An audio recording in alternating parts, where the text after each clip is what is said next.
नमस्कार, मैं डॉक्टर सुनील जाधव। इस आभासी सभागृह में मैं हिंदी विभाग यशवंत महाविद्यालय की ओर से स्वागत करता हूं। हम प्रतिवर्ष विभिन्न विद्वानों को यहां आमंत्रित करते हैं और छात्रों के ज्ञान में वृद्धि करते हैं। उसी श्रृंखला में आज हमने अतिथि वक्ता को आमंत्रित किया है।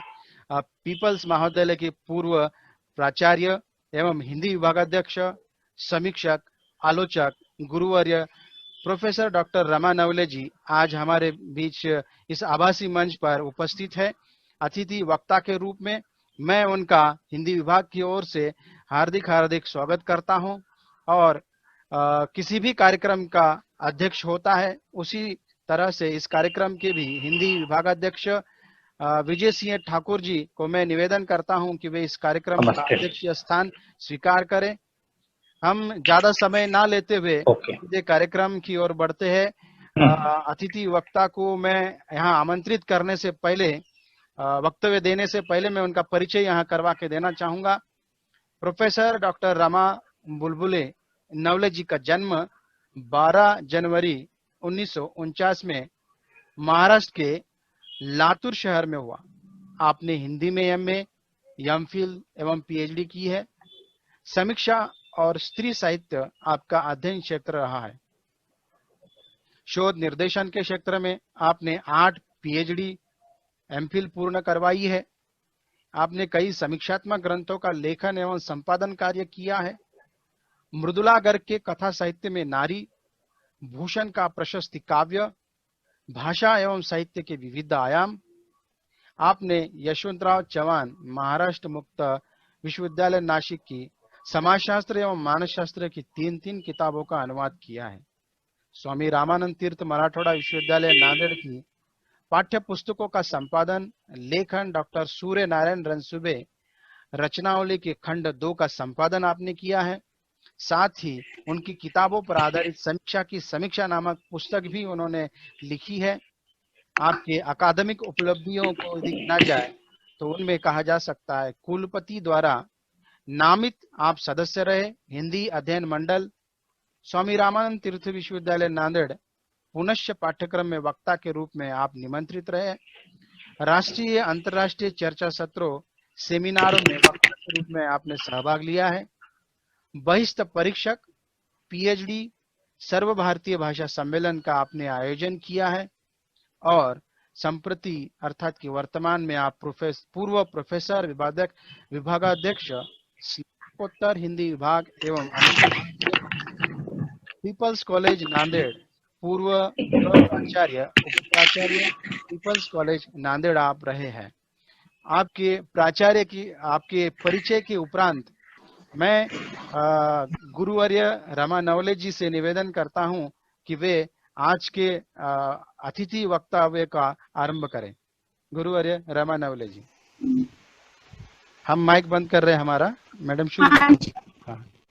यशवंत महाविद्यालय हिंदी विभाग की ओर से आयोजित आज के इस वक्तव्य में मैं सभी श्रोतागणों का सबसे पहले स्वागत करती हूँ।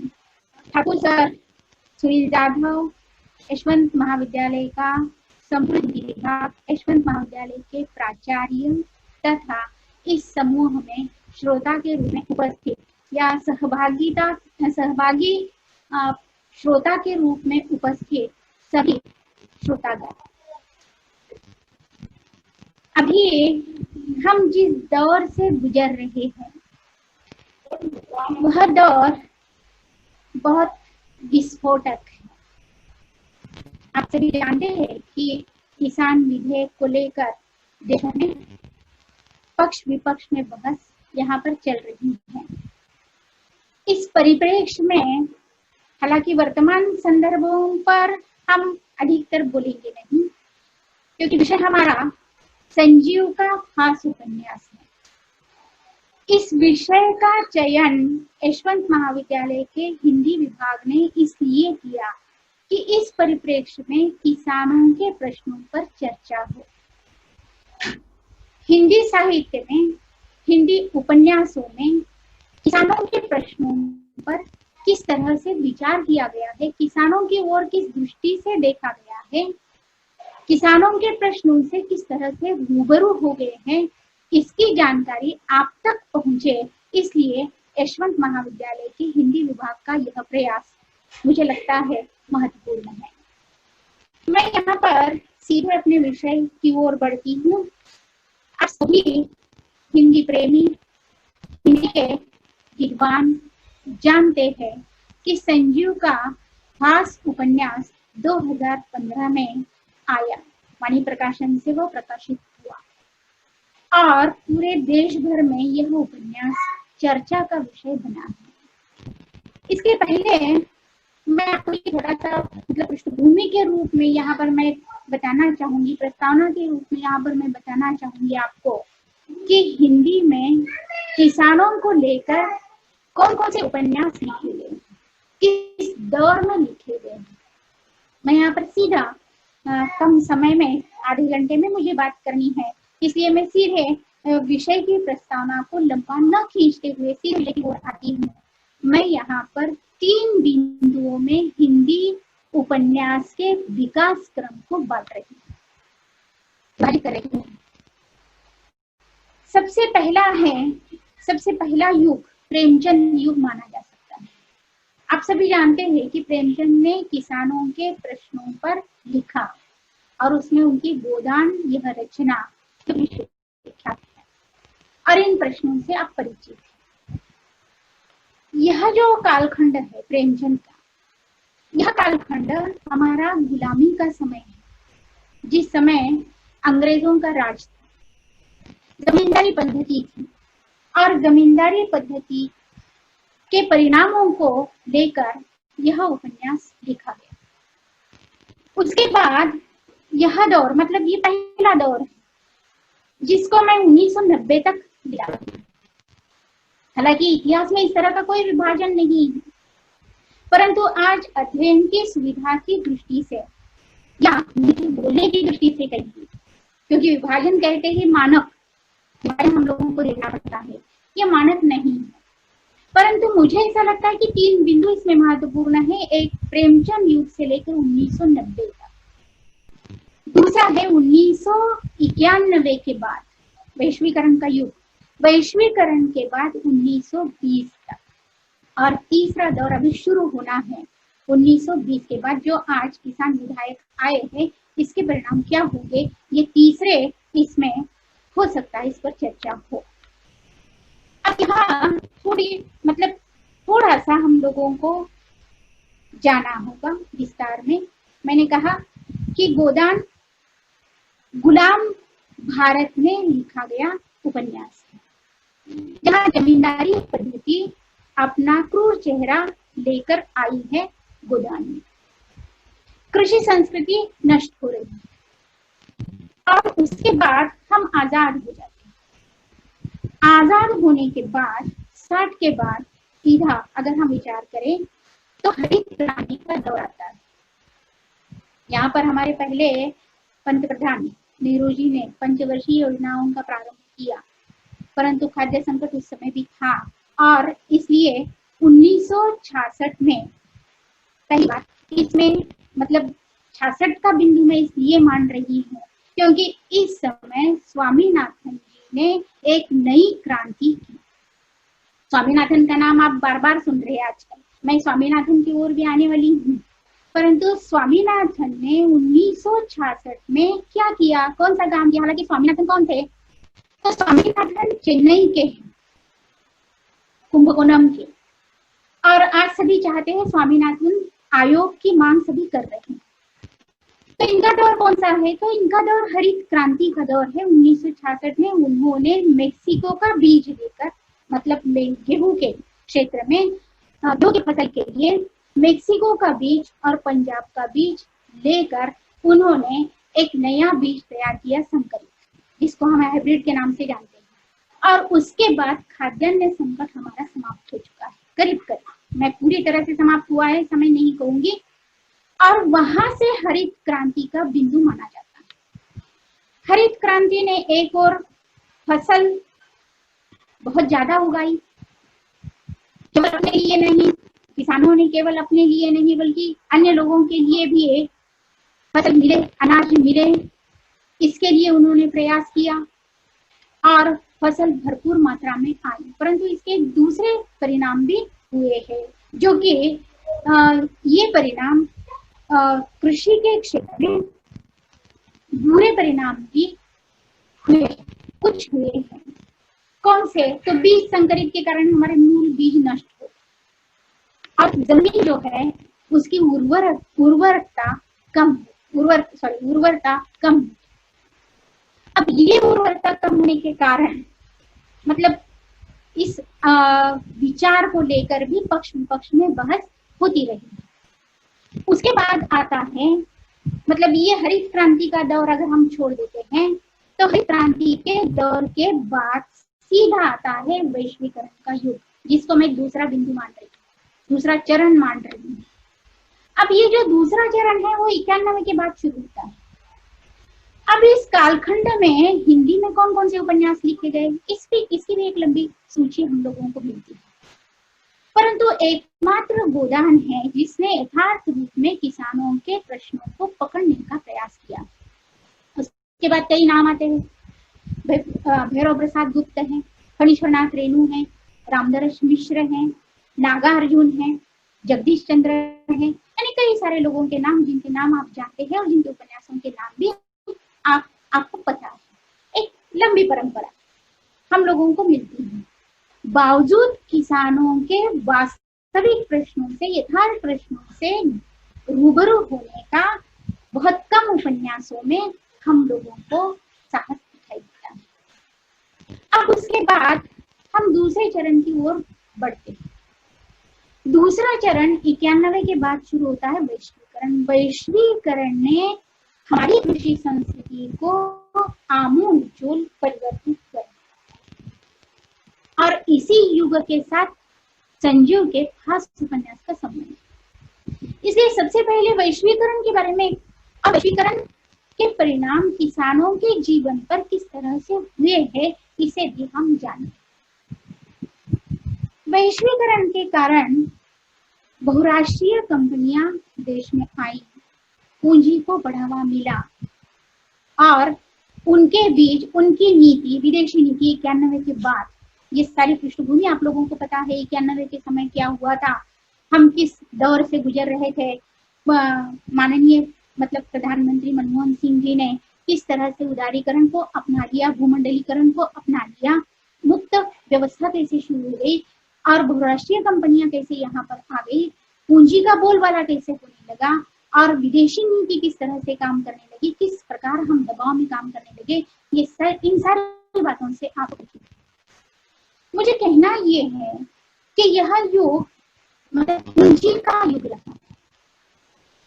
यहाँ पूंजी कमाना, मुनाफा कमाना उद्देश्य, और मुनाफा कमाना वो भी बहुराष्ट्रीय कंपनियों के द्वारा मुनाफा कमाना, ये उद्देश्य होने के कारण हमारे किसान इन समस्याओं से जूझ रहे हैं। अब हुआ ये कि एक और मतलब बहुराष्ट्रीय कंपनी को अमेरिका जैसे देश ने भी इस तरह की नीति अपना ली कि अपने देश में किसानों को सुविधाएं दी अधिक, और हम भारत पर दबाव डाला कि किसानों को सुविधाएं सब्सिडी देनी चाहिए। यानी इससे कई प्रश्न, जिन प्रश्नों से भारत का किसान जूझ रहा है। और एक और बात मैं आप लोगों को बताना चाहूंगी, मैंने इसको दूसरा चरण इसलिए कहा क्योंकि वैश्वीकरण का दौर किसानों की आत्महत्या का दौर, ये बहुत बड़ा परिवर्तन है। प्रेमचंद युग में हम देखते हैं कि गोदान का होरी, अगर हम गोदान के होरी को ही ले तो गोदान का होरी कृषि संस्कृति का प्रतिनिधि चरित्र है, और यह होरी लगातार जूझ रहा है परिस्थिति, लगातार वह लड़ रहा है स्थितियों से, पर उसने आत्महत्या का निर्णय लिया गया।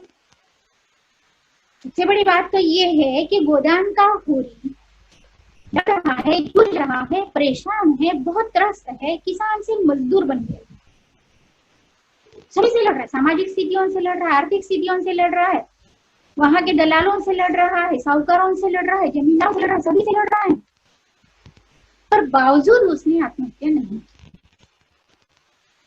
और वह कृषि को चाहता है, खेती को वह चाहता है, माँ की तरह उसका संबंध है, प्रेमचंद में खेती के प्रति सम्मान। और ये दौर खत्म हो जाता है वैश्वीकरण में।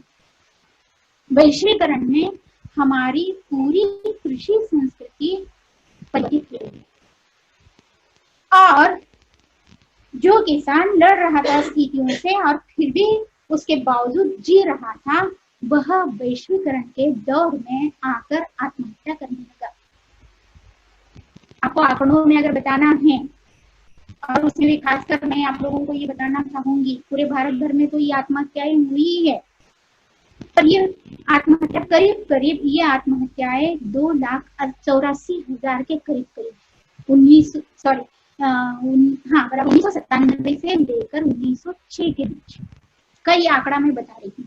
केवल 9-10 सालों में ये आंकड़ा स्वामीनाथन आयोग ने भी रिपोर्ट दी। ये मैं बता दूंगी आप लोगों को कि क्यों इस आयोग की स्थापना हो गई, परंतु सारे रिपोर्टों को अगर हम देख ले, जमा कर ले, तो ये आंकड़ा आ रहा है 2.5 लाख से लेकर करीब करीब 3 लाख के आसपास।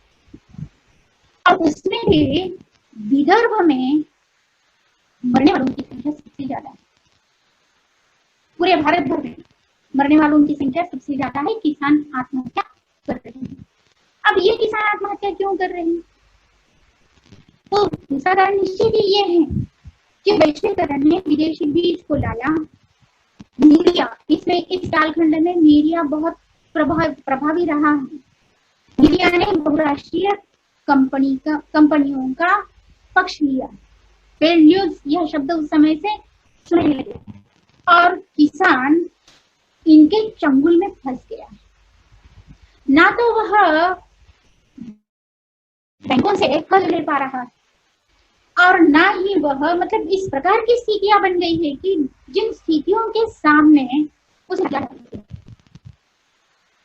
अब इस दौर में, मतलब ये 1991 में शुरुआत हुई, 97 से इसके परिणाम हम लोगों को दिखने लगे और इन सारी स्थितियों को देखकर 2004 में स्वामीनाथन आयोग की स्थापना की गई, जिसके अध्यक्ष स्वामीनाथन है।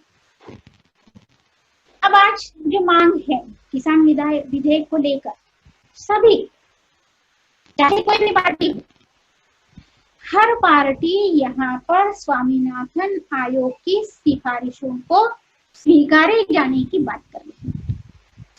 हम बहस का जो बीच वाला सूत्र है वो सूत्र को ले लेते हैं। तो ये सूत्र क्या कह रहा है? तो स्वामीनाथन आयोग की जो सिफारिशें आई वो सिफारिशें लागू की जाए, ये मांग है। आज की भी मांग है और उस समय की भी मांग है। अब ये स्वामीनाथन आयोग 2004 में स्थापित हुआ। 2006 तक उसने 5 रिपोर्ट दी और कुछ करीब 2000 पन्नों की ये रिपोर्ट, पर उसमें से 5-6 बातें बहुत प्रमुख है जिसको समझना जरूरी है और जिसके बाद हम खास को समझें।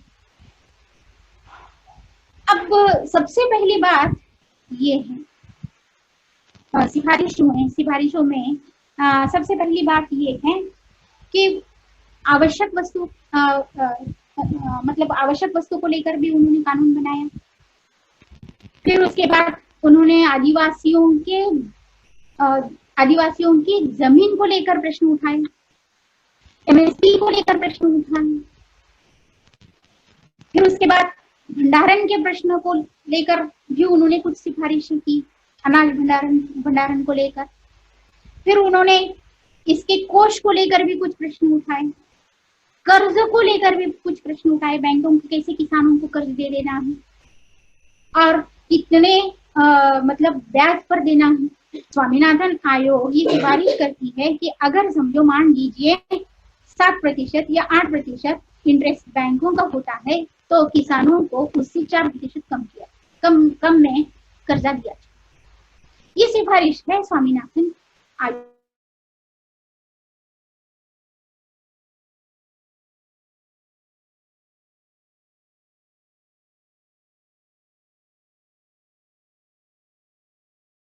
में जाने के लिए भी कहा गया। परंतु बात तो ऐसी है कि चाहे कोई भी पार्टी यहाँ पर सत्ता पर रहे, किसी ने भी स्वामीनाथन आयोग की सिफारिशों को स्वीकारा नहीं है, चाहे कोई भी पार्टी हो। हालांकि सभी ने वादे किए, अभी जो सत्ता पर पार्टी है उसने भी वादा किया, उस समय यूपीए की सरकार थी उसने भी वादा किया, बावजूद स्वामीनाथन आयोग की सिफारिशें स्वीकारी नहीं जा रही है। अगर स्वामीनाथन आयोग की सिफारिशें स्वीकारी जाती तो ना किसान कर्ज में डूबता और ना ही मतलब क्योंकि ब्याज कम ब्याज पर उसको देना है। ये भी कहा है कि अगर समझो वो दे नहीं पा रहा है तो जबरदस्ती वसूला नहीं जाना चाहिए।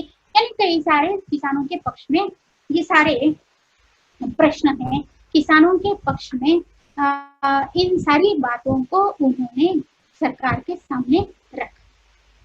अब जब सिफारिशें स्वीकारी नहीं गई, हालांकि स्वामीनाथन बहुत प्रतिभाशाली व्यक्ति हैं, जेनेटिक क्रांति, हरित क्रांति करने वाले व्यक्ति हैं, जिनको केवल भारत में ही नहीं माना जाता बल्कि पूरे विश्व भर में जिनको माना जाता है। यूनेस्को में भी उन्होंने काम किया है, यूनेस्को में भी उन्होंने काम किया है। ऐसे व्यक्ति की सिफारिशों को स्वीकारा नहीं गया और परिणाम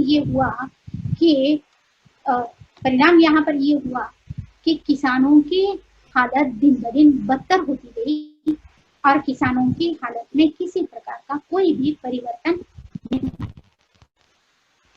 इसीलिए है अब ये उपन्यास लिखा गया, सीधे हम खास पर आ जाते हैं अभी, क्योंकि इस दौर में लिखा है खास उपन्यास, संजीव का खास उपन्यास। अब ये संजीव कौन है?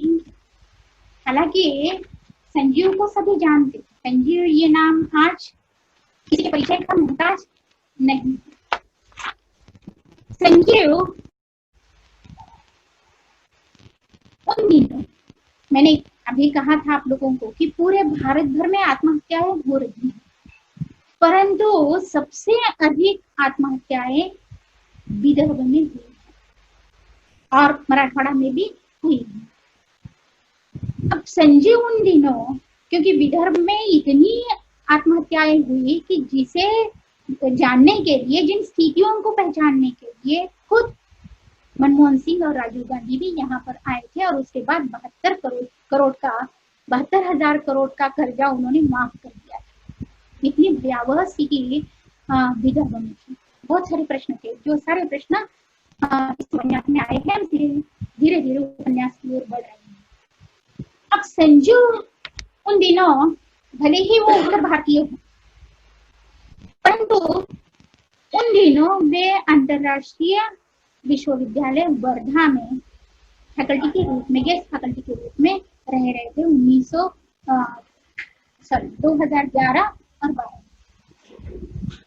करीब 1 साल वो विदर्भ में रहते थे। पहले आप इस भूमिका को समझ लीजिए कि उन्होंने ये उपन्यास कब लिखा।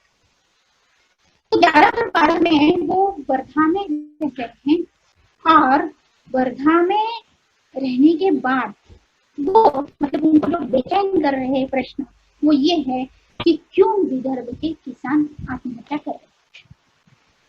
फिर उन्होंने सर्वे करना शुरू कर दिया। अगर आप खास उपन्यास निकालते हो तो पीछे नाम दिए गए, जिन लोगों से वो मिले, जिन परिवारों से मिले, खासकर वो किसान परिवारों से मिल रहे हैं, किसानों से मिल रहे हैं, उनके प्रश्नों को समझ रहे हैं, उनकी स्थितियों को जानने की कोशिश कर। हालांकि संजीव यूं ही कल्पना में बात करने वाले उपन्यासकार नहीं है, वो खोजे उपन्यासकार। अब ये खोजे उपन्यासकार मतलब क्या है? किसी भी समस्या पर सबसे पहले वो सर्वे करेंगे, समस्या को लेकर उन प्रश्नों से रूबरू होंगे, फिर उसका अध्ययन करेंगे और फिर उसके बाद रचना लिखेंगे। ये उनकी शैली है, ये उनकी पद्धति है। इसलिए नामवर सिंह ने उनको कहा कि ये प्रोजेक्ट की तरह उपन्यास लिखते हैं।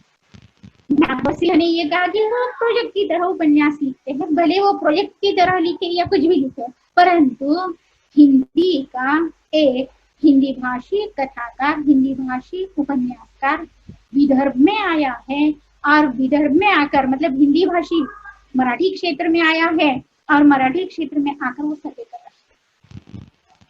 संजीव ने देखा कि उन दिनों वो जब जब किसानों से मिलते थे और उनकी व्यथाओं को सुनते थे तो रात रात भर सोते नहीं, इतनी बेचैनी, रोते थे, लगातार रोते थे। मतलब देखिए ये पीड़ा कैसी है, संवेदना कैसी है कि एक और उनसे मिल रहे, उनसे जान रहे हैं, उनकी स्थितियों को पहचान रहे हैं और फिर उसके बाद 2015 में वाणी प्रकाशन से यह उपन्यास प्रकाशित होता है। अब निश्चित ही आप समझ सकते हैं कि वैश्वीकरण के जो परिणाम है, वैश्वीकरण के जो परिणाम है वो परिणाम वैश्वीकरण के जो प्रश्न है वो सारे प्रश्न फांस में आए। अब वैसे देखा जाए तो फांस की कथन, क्योंकि एक बहुत बड़ा उपन्यास है ये, काफी बड़ा हम कह सकते हैं, और जिसके केंद्र में कोई एक व्यक्ति नहीं है, उसमें प्रमुख चरित्र आए हैं परंतु एक पूरा गांव है। कौन सा गांव? तो यवतमाल के पास का बनगांव। यवतमाल के पास का जो बनगांव है, ये बनगांव जहां उन्होंने सर्वे किया, जहां उन्होंने किसानों को जाना पहचाना, उस गांव को उन्होंने इस केंद्र में रखा। उसका एक परिवार प्रमुख है, जिसे हम शिबू का परिवार कह सकते हैं।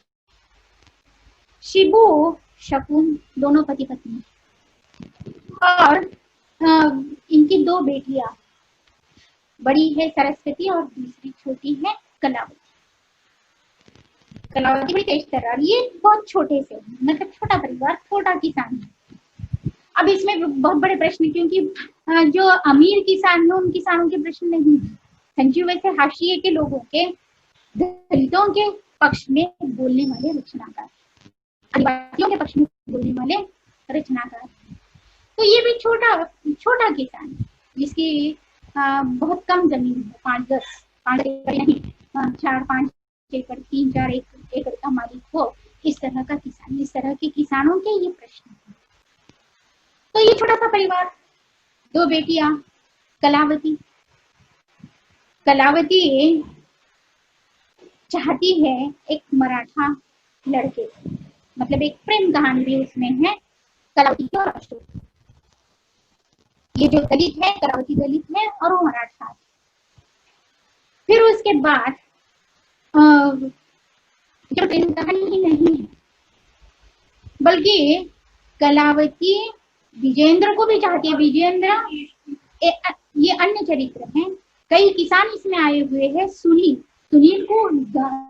सुनील गांव को जगाने वाला किसान है, उसका बेटा है विजेंद्र के साथ भी उसके संबंध में बड़े संबंध है और पति पत्नी के भी संबंध है, उसकी शादी वगैरह कैसे हो गई उसके प्रश्न तो उनसे है, ये सारी बातें। पर इस उपन्यास में अधिकतर किसान आए हैं, जिसमें सुनील भी है, शिबू भी है, वाघमारे भी है, खोबरागड़े भी है, यानी बहुत सारे किसान, छोटे मोटे, पर प्रमुख कथा शिबू की। अब यहाँ पर सीधे सीधे अगर इसके निष्कर्षों की ओर अगर हम लोगों को जाना है, निष्कर्ष मतलब इसमें आए हुए प्रश्न निष्कर्ष रूप में ही मैं यहाँ पर लेने वाली हूँ। तो सबसे पहली बात जो कहते हैं यहाँ पर संजीव जी ने केवल किसानों के प्रश्नों का अध्ययन नहीं किया, बल्कि किसान जहाँ रहता है उस समाज का भी अध्ययन।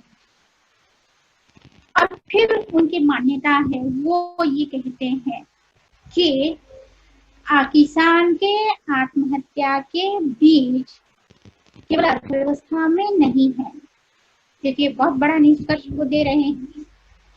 किसानों के आत्महत्या के बीज केवल अर्थव्यवस्था में नहीं है, बल्कि उसके बीज सामाजिक संरचना में भी है। विस्तार में जाना जरूरी है, पर विस्तार मैं करूंगी नहीं, एक या दो पंक्तियों में मैं यहाँ पर कहूंगी।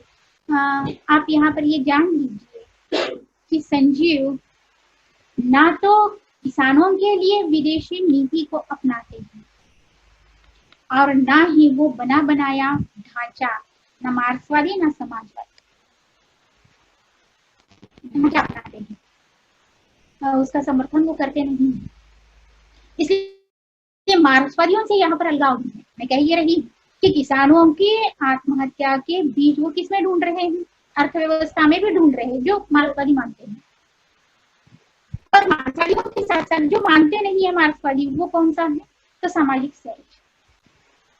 और वो ये कहते हैं कि पिछड़ों से ही ये क्रांति हुई, मतलब इस तरह के निष्कर्ष वो दे रहे हैं।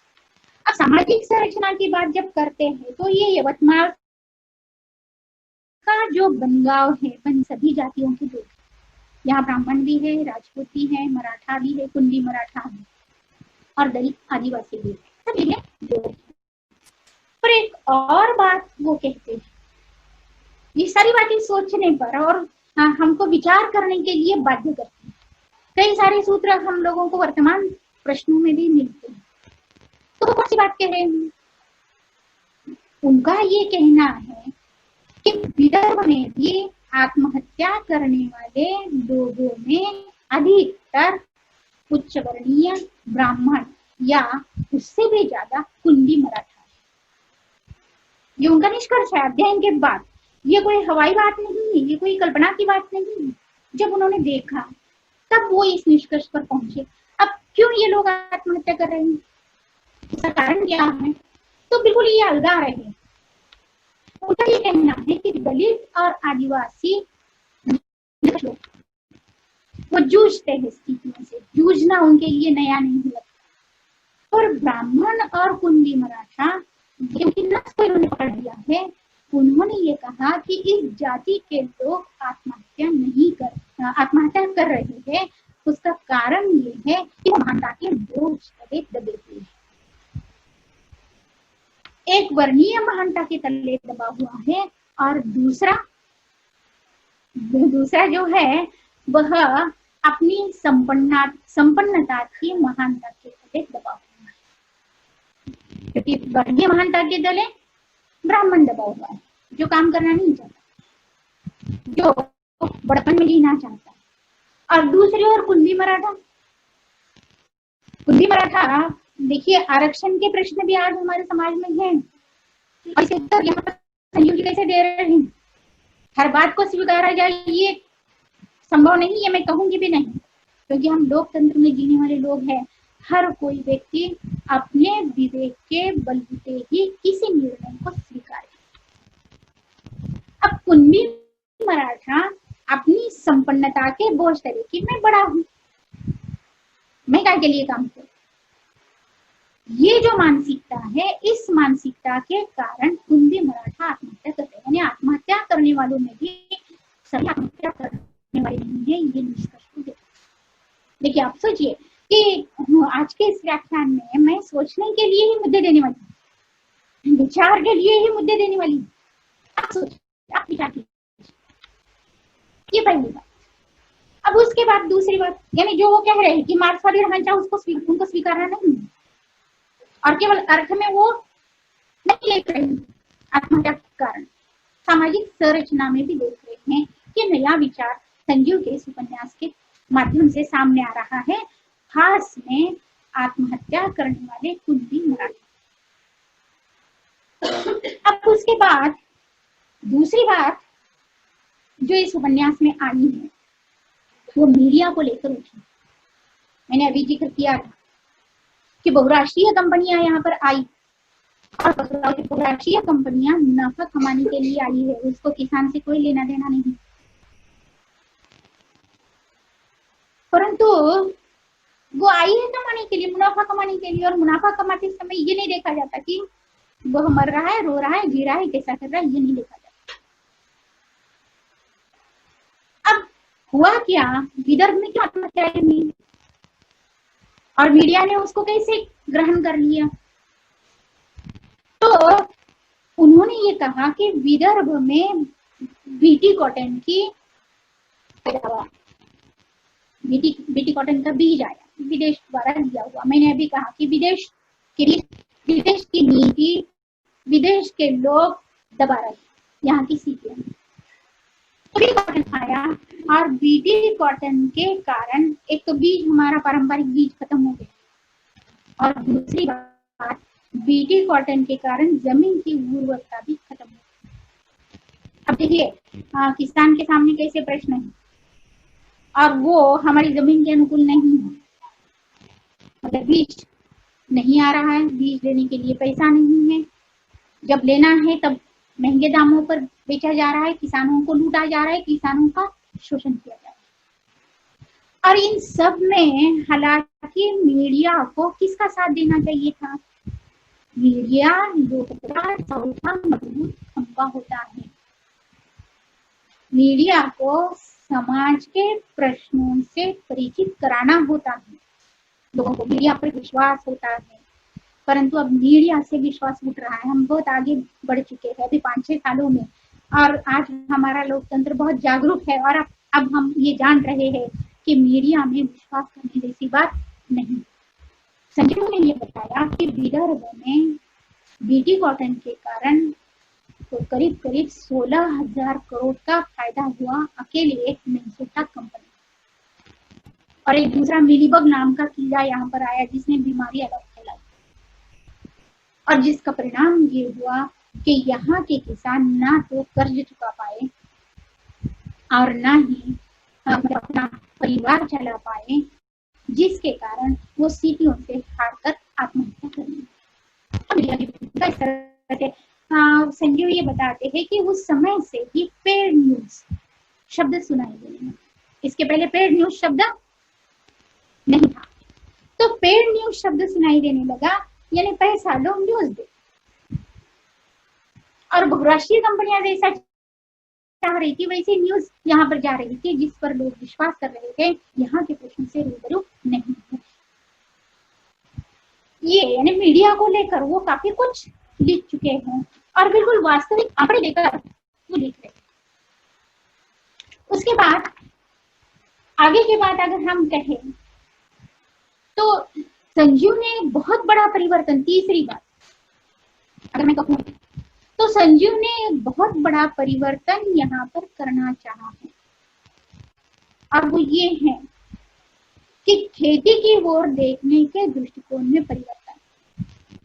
मैंने शुरू में कहा था कि प्रेमचंद युग में किसान का और जमीन का बहुत ही रिश्ता था, किसान जमीन नहीं बेचता था, परंतु वैश्वीकरण के दौर में, यानी उसके लिए प्रेमचंद युग के किसान के लिए या उसके बाद भी उसके लिए जमीन का रिश्ता माँ के रिश्ते के बराबर था, रक्त संबंध वाला रिश्ता। धीरे धीरे वैश्वीकरण ने इस सोच में परिवर्तन कर दिया, और सोच में परिवर्तन कर एक तो पहली बात ये कि वैश्वीकरण किसान का और जमीन का नाता तोड़ रहा है। ये बहुत भयानक प्रश्न है कि जो एक निकट का रिश्ता था उस रिश्ते को खत्म कर दिया, क्योंकि वैश्वीकरण ये बता रहा है, ये कह रहा है लोगों को कि अब आपको फसल उगाने की जरूरत नहीं है, जहां भी सस्ता मिलता है वहां से लो, यानी विदेशी कंपनियां देती है वहां से लो, पहले सस्ते में लो, फिर बाद में अपने आप महंगा हो जाए। जिसके आजकल हम भी देखते हैं कि पहले मुफ्त में दे दो, जियो ने भी यही किया, पहले मुफ्त में दे दिया और फिर बाद में पैसा लेना शुरू कर दिया। तो उस समय भी पहले ले लो, मुफ्त में कम दाम पर ले लो, जरूरत नहीं है। अगर कम दाम पर आपको विदेशी फसल मिल रही है तो आपको क्यों उगाने की जरूरत है, यानी इस तरह की मानसिकता। फिर उसका परिणाम क्या हुआ, किसानी करने के लिए कोई तैयार नहीं, यानी सोचने, देखिए किसान का संबंध किसके साथ तोड़ रहा है, जमीन के साथ तोड़ रहा है, करने की जरूरत नहीं। इसलिए अब मतलब कहावत कौन सी हुई कि सबसे अधिक किसान, उत्तम नौकरी, मध्यम व्यापार और अधम किसान, जो कि हमारे यहाँ पर सबसे उत्तम किसान। ये अब ये परिवर्तन संजीव इसे किस रूप में देख रहे हैं, तो संजीव ने सीधे सीधे यहाँ पर कई आंकड़े और कई प्रमाण देकर ये सिद्ध किया कि खेती करना घाटे का सौदा नहीं है। ये बहुत बड़ी बात है। देखिए पूरा आत्मविश्वास से भरा हुआ उनका विचार है। वो ये कह रहे हैं कि खेती करना घाटे का सौदा नहीं है, पहली बात। दूसरी बात वो ये बता रहे हैं कि किसान का संबंध खेती के साथ संबंध नहीं है। किसान के लिए खेती उद्योग नहीं है। देखिए दो शब्दों की ओर ध्यान मैं आकर्षित करना चाहूंगी कि वो ये सिद्ध कर रहे हैं कि किसान के लिए खेती उद्योग नहीं है, बल्कि उसका तो जीने का तरीका है। मतलब वो खेती छोड़कर जी नहीं सकता। उद्योग अगर हम कहेंगे तो क्या है? मुनाफा। किसान मुनाफा कमाने के लिए फसल नहीं उगाता, बल्कि किसान का तो काम ही है खेती करना। तो वाक्यों में अंतर है। और इसलिए खास इस उपन्यास में कलावती अपने ही पिता को कहती है कि आप खेती करना नहीं छोड़ सकते। कितने आसमान संकट आने दो, यहाँ का संकट आने दो, कैसा भी संकट आने दो, आप खेती करना नहीं छोड़ सकते। यानी खेती का और किसान का एक गहरा रिश्ता संजीव यहाँ पर स्थापित कर, जो दृष्टि प्रेमचंद के युग में थी, उस दृष्टि को पुनः स्थापित करने की कोशिश कर रही है। और वैसे देखा जाए तो हमारा देश खेती प्रधान ही है। खेती से नाता अगर तोड़ेंगे तो सब बन जाओ, इंजीनियर बन जाओ, डॉक्टर बन जाओ, सब बन जाओ। इस तरह की बात आई कि कोई लड़की किसान के साथ शादी करने के लिए तैयार नहीं। मैं वो वधू मेरावे होते हैं उसमें मैं गई थी और एक किसान लड़के ने देखा व्यक्ति की कि कितनी भी अच्छी की खेती हो उसके साथ कोई लड़की इस दृष्टिकोण को बदलने का प्रयास कर रहे हैं संजीव। मतलब किसानी उसके खून में है और किसान जमीन के रिश्ता कभी तोड़ नहीं सकता, वह फसल उगाना कभी छोड़ नहीं सकता। ये बात संजीव जी इस उपन्यास के माध्यम से कह रहे हैं। उसके बाद कर्ज को लेकर अब कौन सी बातें हैं और आत्महत्या को लेकर किस तरह उन्होंने मतलब तत्कालीन युग के उन्होंने कहा कि सभी जानते हैं कि किसान को कर्ज लेना जी नहीं पाते। पास में भी कई किसान कर्ज ले रहे हैं। अब कर्ज किससे ले रहे हैं? कर्ज ले रहे हैं वो साहूकार से, क्योंकि बैंक से तो उनको मिलेगा नहीं। हालांकि ऊपर से मदद आने के बावजूद बैंक वाले किसानों को कर्जा देने के लिए तैयार हैं। परिणाम दहास बहुत तुरंत लेना है, शादी के लिए लेना है, बुआई के लिए लेना है, कटाई के लिए लेना है, मतलब कई कारण हो सकते हैं, खादों के लिए लेना है। ये कर्ज वो किससे ले रहे हैं? तो ये कर्ज वो ले रहे हैं साहूकारों से। अब इसका परिणाम क्या हुआ देखिए। एक तो साहूकारों का कर्जा संजीव ने कहा कि 1 साल में दुगना हो जाए, ये पहली बात। दूसरी बात ये है कि जब आत्महत्याग्रस्त किसानों को सरकार ने मदद भेजी, जैसे मैंने अभी कहा कि 72,000 करोड़ का कर्जा माफ किया, ये भी एक योजना ही है। ये योजना मनमोहन सिंह ने यहाँ के किसानों के लिए लाई थी, तो ये पैसा उन तक पहुंचा क्या? ये प्रश्न है हमारे सामने। हम जिन प्रश्नों से परिचित कराने की कोशिश कर रहे हैं। उन्होंने कहा कि ये मदद तो आई, पर मदद आने के बाद किन किसानों को मदद मिली? क्योंकि मदद देते समय पहली बात किसान का कर्जा लेना सिद्ध होना चाहिए और दूसरी बात उसका आत्महत्या करना भी सिद्ध होना चाहिए। अब किसान किससे कर्जा ले रहा है? किसान कर्जा ले रहा है साहूकार से। तो ये पहली बात तो अपने आप खत्म हो गई। दूसरी बात, अब आत्महत्या कर रहे हैं। आत्महत्या करने के बाद सिद्ध होना भी, आजकल हम देख रहे हैं कि सुशांत का प्रकरण कैसे चल रहा है, कितना घुमाया जा रहा है, कैसे कैसे घुमाया जा रहा है, और अभी मतलब पूरी यंत्रणा लगने के बावजूद किसी निष्कर्ष पर नहीं। ये तो मामूली किसान है, किसान का आत्महत्या करना सिद्ध होगा क्या? और अगर किसान आत्महत्या करना सिद्ध नहीं होता तो उसको मदद नहीं मिलती, मतलब ऊपर से मदद आई और यहाँ के किसानों को मिली नहीं। बहुत व्यंग से संजीव उपन्यास में कहते हैं कि किसान को आत्महत्या करने के पहले कैसे आत्महत्या नोट लिखनी चाहिए इसका प्रशिक्षण दिया जा रहा है। कितनी भयानक बात है। देखिए, लोग जिला करने के लिए प्रशिक्षण लेते हैं। हमारे स्विट्जरलैंड का उदाहरण लिया, जहाँ पर सबसे ज्यादा होती है आत्महत्याएं। तो कौन कौन सी योजनाएं लाई जा रही है वहां पर? प्रशिक्षण दिया जा रहा है उनको पहले कि आत्महत्या करने के पहले क्या क्या लिख कर रखा जाए ताकि इनका पैसा मिले। उसके बाद दूसरी बात ये है कि नोट कैसे लिखी जाए। शवागार खुले रखेंगे, पोस्टमार्टम की जगह खुली रखेंगे, रात भर खुली रखेंगे क्योंकि बहुत ज्यादा मर रहे। कैसा भयावना और कैसा संवेदनाहीन माहौल रहा है, इसकी ओर संजीव पाठकों का ध्यान आकर्षित करते हैं। और जब हम ये उपन्यास पढ़ने लगते हैं तो रोंगटे खड़े हो जाते हैं। कैसी व्यवस्था, जो व्यवस्था जीने का मार्ग नहीं सिखाती, मरने का मार्ग सिखाती है। और मरने के बाद कर्जा पाने के लिए क्या क्या लिखा जाना चाहिए इसकी नोट दे व्यवस्था, इसकी ओर उन्होंने ध्यान आकर्षित करने की कोशिश की। उसके बाद फिर अगला मुद्दा, यानी थोड़ा सा ये स्वामीनाथन के साथ भी जुड़ा हुआ है। स्वामीनाथन ने भी ये कहा और आज भी ये नहीं है कि किसान को योजनाएं नहीं चाहिए, किसान के लिए पॉलिसी तय, नीति तय, कोई ना कोई।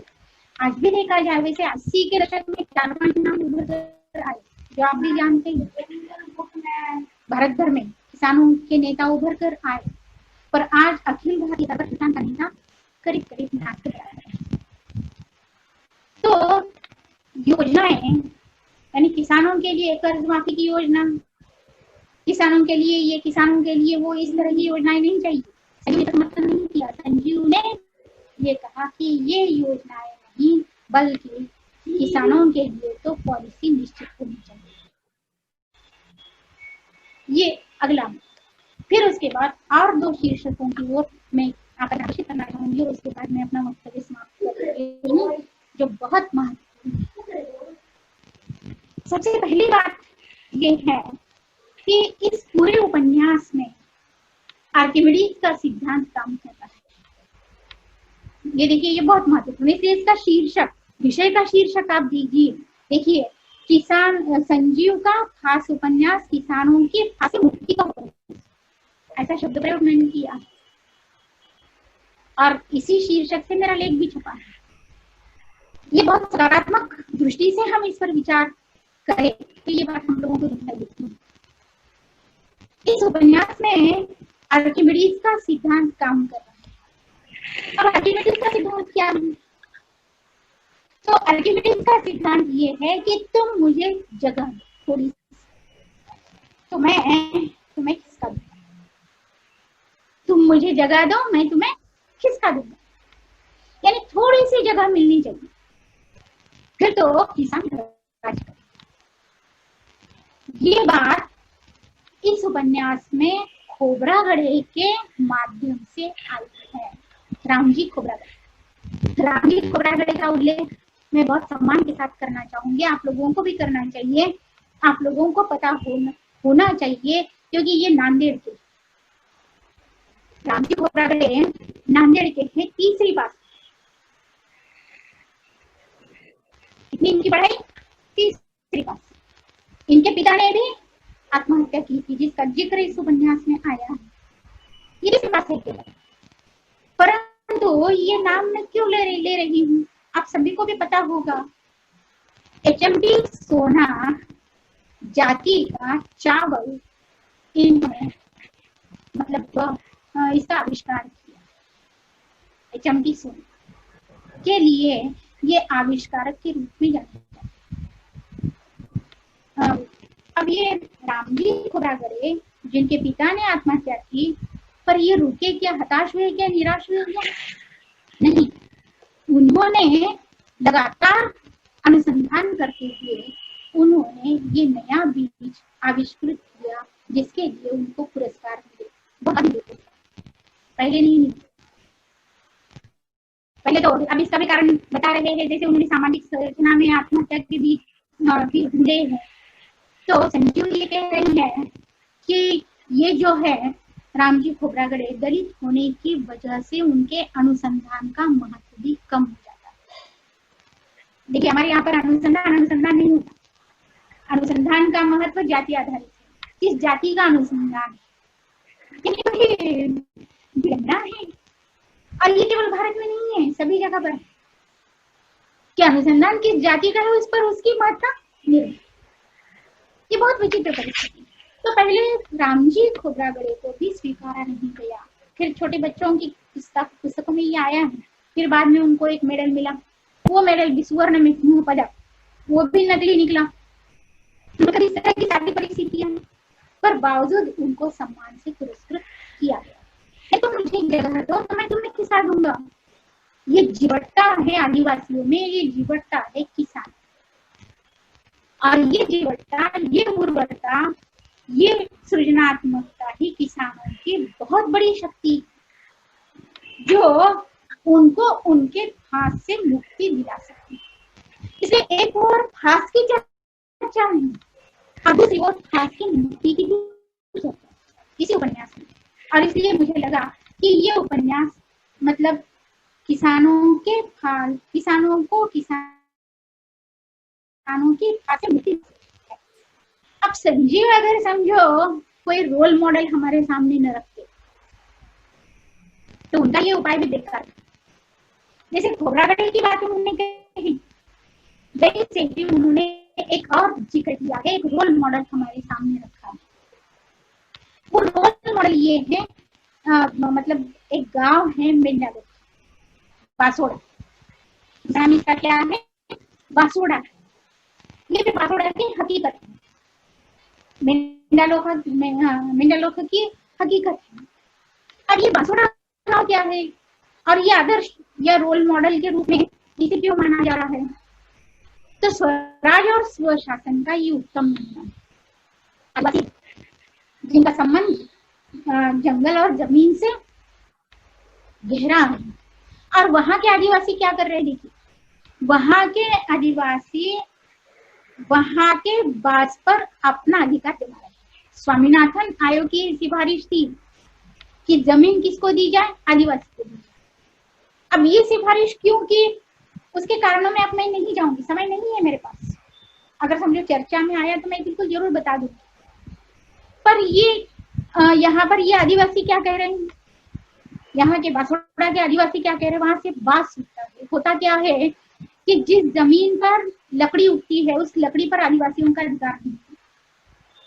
संजीव ने इन आदिवासियों के अधिकार को स्थापित किया।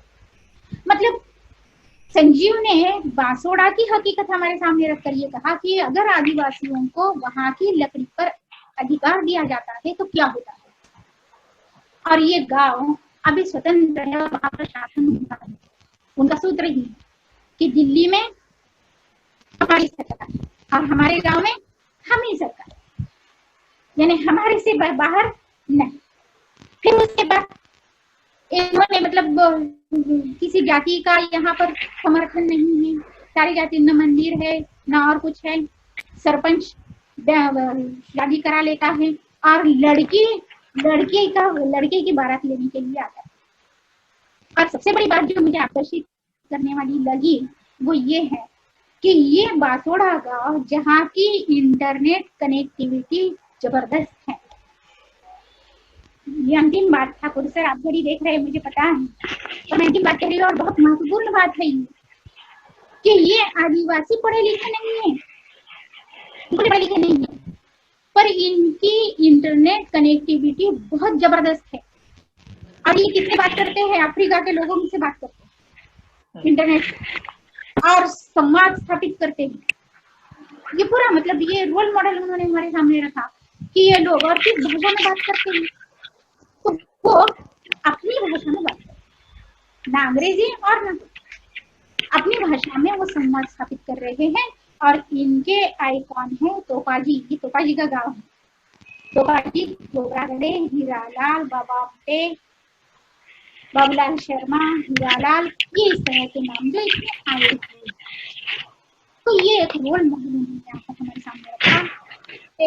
कई योजना उन्होंने गांव में कई मतलब चलाई भी है, मंथन वगैरह जैसी संस्था चलाई, बहुत सारी संस्थाएं भी उन्होंने चलाई है, उसकी चर्चा भी काफी यहाँ पर चल चुकी है। पर पूरा मिलकर अगर हम कहें, कुल मिलाकर अगर हम कहें, बिल्कुल अंत की ओर में आ रही है कि संजीव का यह जो उपन्यास है, यह उपन्यास कल्पना का मतलब सहारा लेकर लिखा गया उपन्यास नहीं है, ये हकीकत है। और विदर्भ में वो रात रात भर रोकर इन प्रश्नों से रूबरू होकर इन प्रश्नों को पाठकों के सामने रखा। और ऐसा लगता है कि हिंदी में सचमुच में प्रेमचंद के बाद बहुत कम, मैंने बहुत नाम दिए यहाँ पर बहुत कम उपन्यास हैं जो किसानों के प्रश्नों से जूझ रहे हैं। शिवमूर्ति का आखिरी छलांग है और इनका ये खास है, तो इसमें खास को हम किसानों को खास से मुक्ति देने वाला उपन्यास कह सकते हैं। यशवंत महाविद्यालय ने, ठाकुर सर ने मुझे यहाँ पर बोलने का मौका दिया, आप सभी से रूबरू होने का एक और मौका मुझे मिला, उसके लिए मैं यशवंत महाविद्यालय, ठाकुर सर और हिंदी विभाग के सभी सदस्यों के प्रति मैं ज्ञापित करती हूँ। मुझे विशेष धन्यवाद ज्ञापित करना है सुनील जाधव का। सुनील जाधव की ये तकनीक अगर ना होती, बार बार मैं आपसे जो मिल रही हूँ, उसका कारण सुनील जाधव, मैं आपके बीच जिंदा रह रही हूँ। ये मेरे लिए खुशी की बात है, ये खुशी मुझे सुनील जाधव ने दी है। इसलिए मैं सभी के प्रति, पूरे विभाग के प्रति, पूरे महाविद्यालय के प्रति और अंत में आप सभी जो इसमें शामिल होकर मेरी बात सुन रहे हो, आप सभी के प्रति धन्यवाद ज्ञापित करती हूँ। नमस्कार। बहुत बहुत धन्यवाद गुरुवर्य। बैल नहीं है, बीज नहीं है, वर्षा बिना कुलाते हैं, पिछला कर्जा चुका न सके, साहू की झिड़की खाते हैं। भारत यह कृषि प्रधान देश है और लगभग 80% यह किसान है। और यदि किसान अनाज उगाना या खेत में काम करना छोड़ दे तो हमें भूखे मरने का समय आएगा। तो वास्तव में किसान को जो बड़ी राजा कहा जाता है, इस देश का यदि कोई राजा है, किंग है, तो वो किसान है। और उस किसान को लेकर प्रेमचंद से लेकर संजीव तक के उपन्यासों में जिस प्रकार से किसानों की समस्याओं को अभिव्यक्त किया गया है, जो किसानों की प्रश्नों की ओर जो है आम जनता का ध्यान आकर्षित तो करता है और किसानों में आत्मविश्वास जगाने का काम करता है। प्रेमचंद को लेकर आपने एक बहुत अच्छी बात बताई कि प्रेमचंद के उपन्यासों में किसान जो है खेती बेचता नहीं है, खेती को वो माँ समझता है। ये आदर्श जो है तब तक था जब तक वैश्वीकरण नहीं आया था। वैश्वीकरण आने से पहले तक सभी किसान खेती को माँ समझते थे और यही कारण था कि वो खेती नहीं बेचते थे और खेती में काम करते थे और जिससे ठीक से चल रहा था। लेकिन वैश्वीकरण का दौर आया और वैश्वीकरण के जाल में फंसकर किसानों ने कम खेती करना शुरू कर दी या अपनी जमीन को बेचना शुरू कर दिया। इसका परिणाम जो है आगे चलकर हमें दिखाई देता है। और हम यूं कहे कि वैश्वीकरण का प्रतिनिधि उपन्यास जो समस्या को अभिव्यक्त करता है वो संजीव का फांस उपन्यास है। संजीव के जो फांस उपन्यास में किसान के लेकर एक नई विचारधारा को अभिव्यक्त किया है। जिस तरह से प्रेमचंद ने किसान में आत्मविश्वास जगाया कि वो माँ है, वो बेचते नहीं है किसान, उसी तरह से संजीव ने भी किसानों में एक नया आत्मविश्वास जगाने का प्रयत्न किया है। उन्होंने किसानों को सारे विश्व से जोड़ने का काम किया। ऐसे गांवों का आदर्श, ऐसे किसानों का आदर्श दिया है जो रोल मॉडल है। जो इंटरनेट से जुड़ा हुआ है। ये सारी बातें मैं गुरुवर्य के भाषण को लेकर संक्षिप्त रूप में मैं बता रहा हूँ। जो रोल मॉडल है वो आदर्श संजीव ने किसानों को दिया। वो उन्होंने एक बहुत अच्छी बात बताई जो गुरुवर्य बता रहे थे कि आत्महत्या करने से पहले किसान एक नोट लिखनी चाहिए, क्यों कर रहा है, उसे क्या चाहिए। और ये सही बात है। जब तक समस्या सरकार या आम जनता तक नहीं पहुंचेगी तब तक कैसे पता चलेगा कि किसानों के लिए हमें क्या करना चाहिए। तो वो नोट्स का होना बहुत आवश्यक है। और वहीं पर यह बात एक बात मुझे बहुत अच्छी बताई कि खेती करना ये घाटे का काम नहीं है।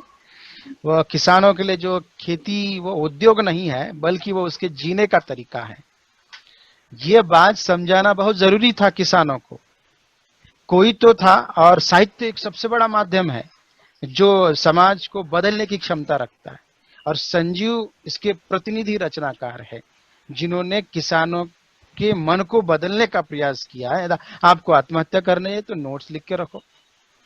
मुझे पता है कि खेती करना आपका उद्योग व्यवसाय नहीं है बल्कि आपके जीने का तरीका है, और आप खेती करते हैं और वहीं पर वो रोल मॉडल उसे बनाते हैं। और ये एक नई विचारधारा को बनाने का प्रयास किया कि जो किसान विदर्भ में फांसी ले रहा है, आत्महत्या कर रहा है, खासकर ब्राह्मण और कुणबी मराठा आत्महत्या कर रहे हैं और दूसरे किसान आत्महत्या कर रहे हैं, उन आत्महत्या करने वाले किसानों को जो फांस पर चढ़ रहे हैं, उन फांस पर चढ़ने से बचाने के लिए जो संजीव ने फांस उपन्यास में लिखा वो बड़ा ही प्रशंसनीय है। आपकी आपका जो आज का वक्तव्य था वो वक्तव्य बड़ा ही सार्थक वक्तव्य था, किसानों को न्याय देने वाला था।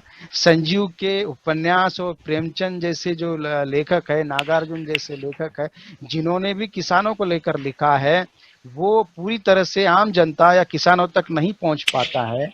हमारे इस जो वक्तव्य सुन रहे उसमें किसानों के छात्र भी होंगे।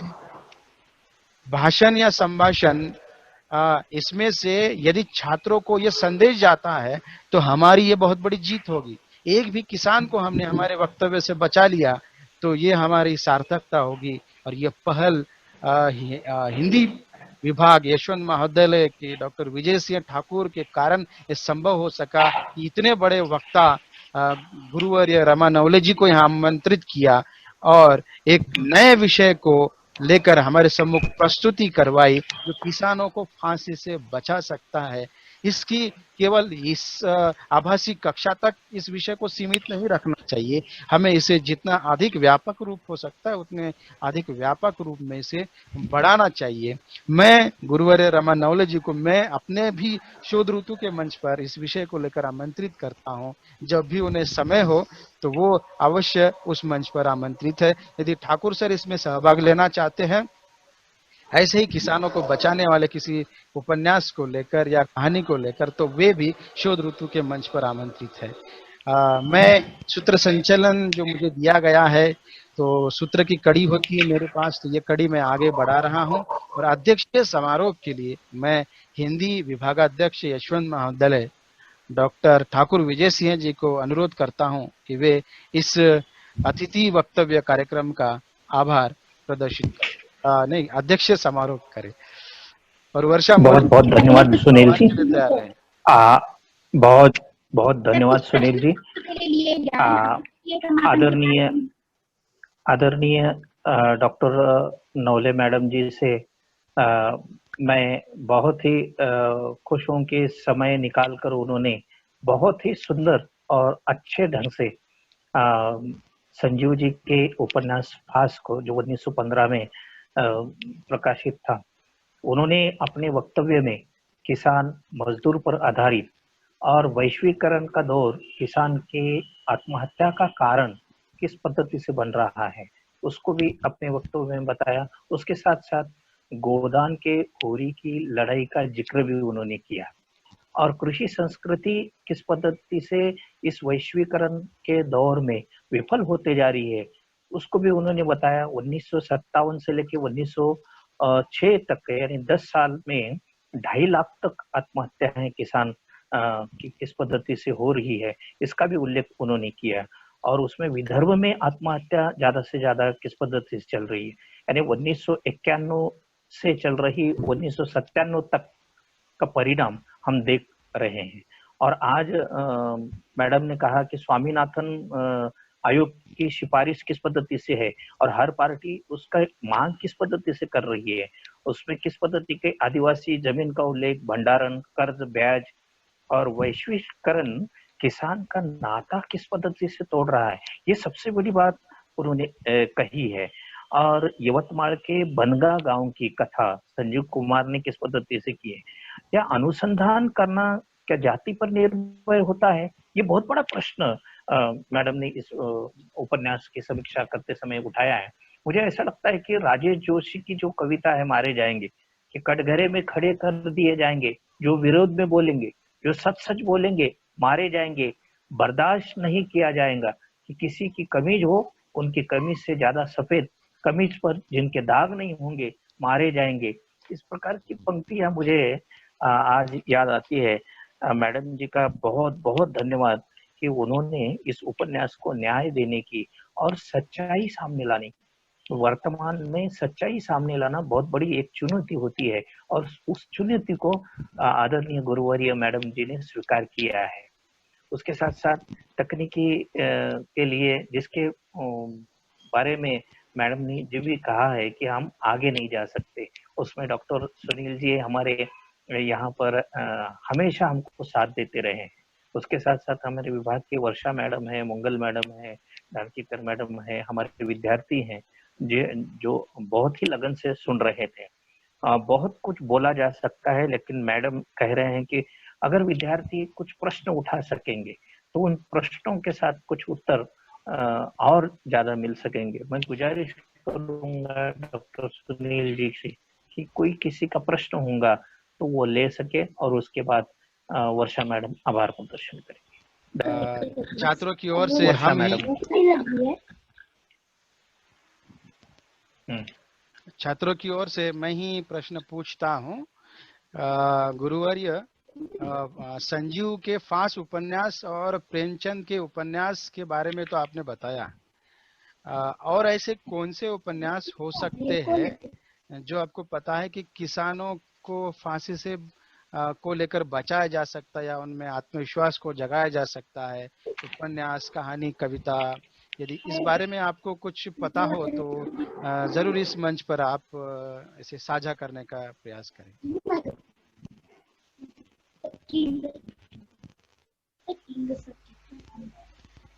आपने जो प्रश्न पूछा है उसका उसका विस्तार से उत्तर दिया जा सकता है, और बहुत कम रचनाएं हैं जिन रचनाओं ने किसानों के मुख्य प्रश्नों को उठाया। उसमें से शिवमूर्ति का आखिरी चला, इसका जिक्र मैं करना चाहूंगी। जगदीश चंद्र का उपन्यास है कभी न छोड़े खेत, परंतु यह उपन्यास किसानों के प्रश्नों से अधिक, पंजाब को लेकर आजकल जो पंजाब में चल रहा है पूरा माहौल, पंजाब के जाटों के प्रश्नों को और जाटों का जमीन के प्रति जो उनका रिश्ता है उस रिश्ते को बताने वाला उपन्यास है। परंतु वो अपने अहम के कारण आपस में ही कैसे लड़ते झगड़ते रहते हैं और जिसके कारण उनकी खेती का नुकसान कैसे हो रहा है ये उन्होंने उसमें बता दिया है।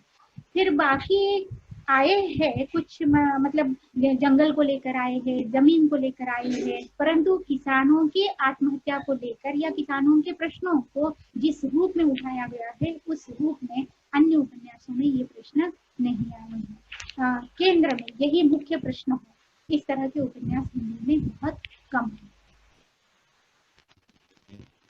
ठीक है, हाँ जी, बहुत बहुत धन्यवाद।